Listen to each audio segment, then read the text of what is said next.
In this video, I will show you how to install XGBoost in Python. Let's go to Google. In Google, type PyPI XGBoost. Press enter. Then you will get the result here. You have to click on this first link, XGBoost PyPI. Once you come on this page, you have to click here. If you click on this, this will get copied.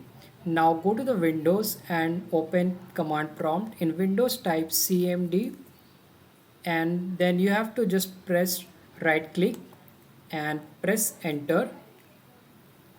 This will download the XGBoost on your machine.